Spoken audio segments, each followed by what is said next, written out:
Welcome back, folks. Today we have another episode on Spotlight series, and we are honored to have you today, Mr. Pierick fillon-Ashida. Is that correct, sir? Yes, thank you very much, and thank you. Actually, I'm sitting with you outside of Lalit Hotel in a spotlight because it's very sunny. Yeah, and thank you for sparing time with us. Yes, so I'm Pierick fillon-Ashida. It's a double name, French and Japanese. I'm working at the EU Embassy equivalent, so EU Delegation to India, for the last 3 years, and I'm a head of innovation as well as head of education. How's your leadership make a significant impact in EU? Well, it's a very difficult, very personal question. So, yes, so I've been working 28 years for the European Union as a diplomat. I was based abroad. I was based in Japan. Now I'm based in India. And before the EU, I started my career because I'm a telecom and medical engineer. I have, in fact, 3 masters from 3 different universities, 3 countries. So in terms of leadership, what is important is your skills.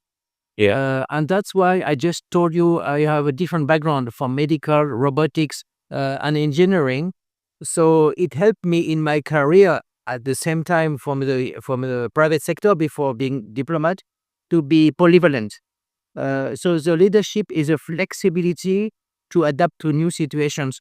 And just a final word, especially right now in a very transition period of energy, climate issues, we need to be flexible. So the leadership is definitely to take your skills, to see how it matches the reality, and to plan. So the leadership is a capacity to see 5 years down the line, 10 years, and to have always a great philosophy. The leadership is not working if you don't have ethics.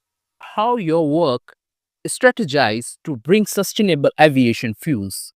Yes, I know that you are running the social TV. Just one word, very specific to India, because as I said, I've been 3 years in India. Only in those 3 years, I see the explosion of Indian traveling. Every time I go to an airport, it's full of people. The number is drastically increasing. So I believe for the Indian government, because I belong to the European government, we need to be very careful. We are not restricting development, but we have to do it in a sustainable manner. Otherwise, number one, it's going to be hell in your sky. And number 2, you are going just to pollute and have the bad side effect. So SAF, sustainable aviation fuel, is definitely an issue, and it's a solution. But of course, it costs money because it's a transition. So all the industry has to align, and we need to team up with the farmers. We need to who will produce the feedstock. We need to team up with the oil companies that are shifting in their energy mix, with the airports authorities, with the ministries.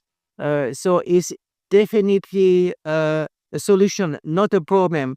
We need investments. So we need the startups. We need young people to bring cheap solutions, especially in a huge country like India, where SAF must be a solution, a local solution to create employment, and a local solution for the people flying.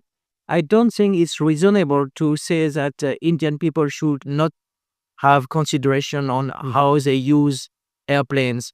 Each of us should, and sometimes I accept to pay more from my pocket to take an aircraft which has a SAF mix in the engine, on the same way that I'm in favor of hybrid vehicles, electric vehicles, cheaper source of energy. So it's part of your ethics. Of course, it costs you money, but money is a matter, but money is an economic system. So if we don't invest in it now, we are not going to build the new energy of tomorrow. And in a growing country, hugely growing country like India, adopt new technologies. Yes, that's great. What challenges did you face with the Indian government to adopt this SAP technology?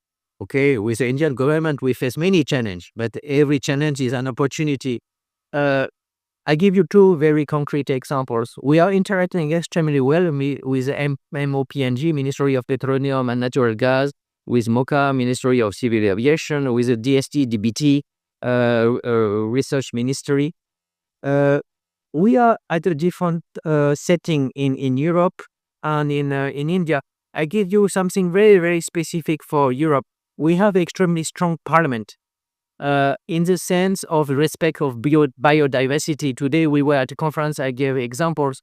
So to produce sustainable aviation fuel from biomass, we have a regulation. You cannot do it by growing sugarcane. So of course, in India, this is not yet the case, but you will soon have such a regulation. We don't use land to produce oil. We use land for food. Uh, so we had some specific issues. On India, there are also specific issues. You are using innovation ecosystem. So you have a huge capacity of young engineers, talented startups. So I would say, of course, we have issues because we need to align our regulation. We have to talk about protection environment, of CBAM, of cross borders, airline controls. But it's a broad spectrum, and within this broad spectrum, we all have our own lines, and we just need to align better. Especially, we just discussed the explosion of the aviation in India. The airplanes are not only going to fly on the Indian territory, they are also going to fly to Europe. So it's like climate change. We cannot ignore. It will impact us. Will you share your message, young entrepreneurs out there? Yes. Thank you. I like to speak to young people. I have two young daughters. One is in finance, one is in the medical domain. So they are going soon to be on the market to find jobs. So because your social channel is a good way to promote Europe, I am head of Erasmus. Erasmus is a huge master program where we paid fellowships for Indian to go to Europe. Every year we have about 300 young talented Erasmus students from India, male, female. We also, the EU give fellowships for PhD students to come to Europe, or postdoc to do a postdoc in Europe. And this is a good opportunity for an Indian to enter the philosophy of Europe. So I would encourage people to apply for those schemes. To do education in Europe is important, but you can also stay in India and start to work for European companies. So European companies are penetrating the market. They need staff. I was in Bangalore yesterday. I met the CEO of Philips, NXP on semiconductors. We are speaking with many European companies, Airbus in Europe in this domain of aviation, heavily deploying in India. And those are opportunities for Indian students, Indian young graduates to find a job and to experience working in a European company, at the same time having an added value because you are from India and you can bring a lot to Europe. But just to close, I think also Indian government, Indian universities have to make effort to welcome more Europeans to work in India. So the European government, Ministry of Education, Indian industry have to be ready to open and recruit Europeans to work in India for their operation. It's not only one way.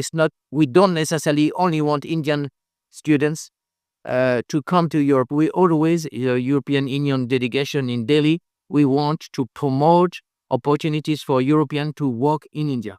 My next question is about F&B industry, food and beverage industry, as EU is one of the leading the food producers, and also they are negotiation with India on a geo indication, right? So would you like to put a light on it? Yes, it's a very interesting question on geographic indicators. Yes, because it's a part of the culture. Yeah, especially I am a diplomat of the EU, but I have a passport, French passport. So all EU countries, there are no exceptions. We are 27 countries. We have a GI being for food, like in France we have cheese. In Denmark they have cheese. In Greek they have feta cheese. We have wine. We have champagne. I was discussing actually on Monday with Indians because you also use a GI. You have. I was surprised. Apparently, there is a very specific cake in Agra next to the Taj Mahal, where it will benefit to protect that mark that comes from Taj Mahal cake. You have in Rajasthan, you have a specific fabrics that could be protected. The issue is not to protect, to close the market, but the issue is to protect the people who generated the innovation.